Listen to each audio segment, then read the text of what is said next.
Israel Hamas की जंग में 75 दिन पूरे हो चुके हैं। 20,000 से ज्यादा लोग मारे भी जा चुके हैं और हजारों पाउंड बमों की इजरायल बारिश कर चुका है, लेकिन उसके बाद हमास की हिम्मत कम नहीं हुई है। हमास के रॉकेट इजरायल के आसमान में अभी भी बारूद की बारिश कर रहे हैं।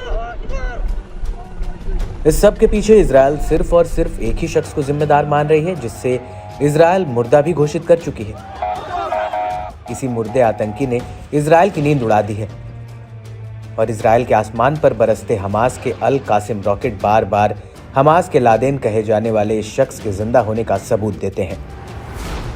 इस शख्स का नाम है याहवा सिनवार। 7 अक्टूबर को इजरायल में हमास जिस तरह से मौत का तांडव किया था, उसके लिए इसी चेहरे को जिम्मेदार माना जाता है। इजरायल इससे खौफ भी खाता है तो नफरत भी बेइंतहा करता है और इसको ढूंढने के लिए गाजा की सुरंगों में दर बदर भटक रहा है।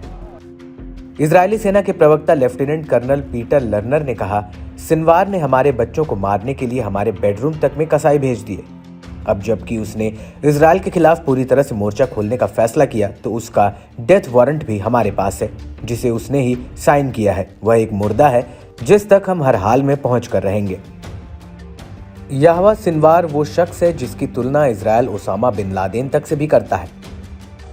इजरायल पर हवाई हमले का मास्टरमाइंड भी याहवा सिनवार ही था, जिसने 1300 लोगों की जान ले ली। आइए तफसील से आपको बताते हैं कि आखिर कौन है वो मुर्दा आतंकी जिसमें इजरायल की नींद उड़ा रखी है। कौन है हमास का बिन लादेन यानी याहवा सिनवार। 1987 में हमास का गठन हुआ और एक 25 साल के लड़के ने अल मस्त के नाम से इसका एक कोर ग्रुप बनाया, जिसका मकसद ऐसे लोगों को सजा देना था जो इजरायल के साथ सांठगांठ बनाकर फिलिस्तीन को धोखा देते थे। इस 25 साल के लड़के का नाम था याहवा सिनवार। दक्षिण गाजा के खान यूनिस शहर के रेफ्यूजी कैंप में 1962 में जन्मा याहवा सिनवार अब 61 साल का हो चुका है। रेफ्यूजी कैंप में ही याहवा अपने माँ बाप के साथ रहा और पला बड़ा। सिनवार के पास गाजा में इस्लामिक विश्वविद्यालय से अपनी पढ़ाई के दौरान याहवा मुस्लिम ब्रदरहुड नाम के संगठन से भी जुड़ा, लेकिन 1982 और 1988 में कुछ ऐसा हुआ जिस कारण याहवा की गिरफ्तारी हुई और उसे जेल जाना पड़ा। आखिर क्यों जाना पड़ा याहवा सिनवार को जेल? सिनवार ने लगभग 24 साल इजरायली जेल में बिताए हैं। पहली बार 1982 में विध्वंसक गतिविधियों के लिए गिरफ्तार हुआ।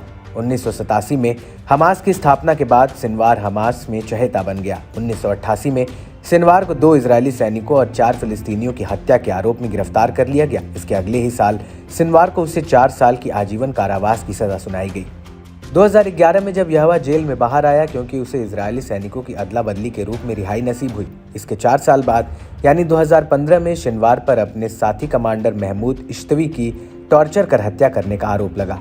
उसी साल सिनवार को अमेरिका की वांटेड इंटरनेशनल टेररिस्ट लिस्ट में शामिल कर दिया गया। इसके बाद फरवरी 2017 में सिनवार को गुप्त तौर पर गाजा पट्टी में इस्माइल हनिये से पदभार संभालते हुए हमास का नेता चुना गया। मार्च में सिनवार ने गाजा पट्टी के लिए हमास कंट्रोल एडमिनिस्ट्रेटिव कमेटी की स्थापना की।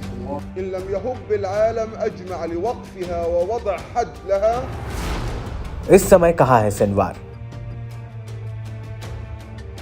इजरायल का मानना है कि सिनवार इस वक्त जमीन के नीचे है और भारी सिक्योरिटी के बीच है। इजरायल के साथ जारी जंग के बीच सिनवार लगातार अपने खुफिया ठिकाने बदल रहा है। यूनिस कैंप का कसाई कहे जाने वाले याहवा को ईरान का साथ मिला हुआ है।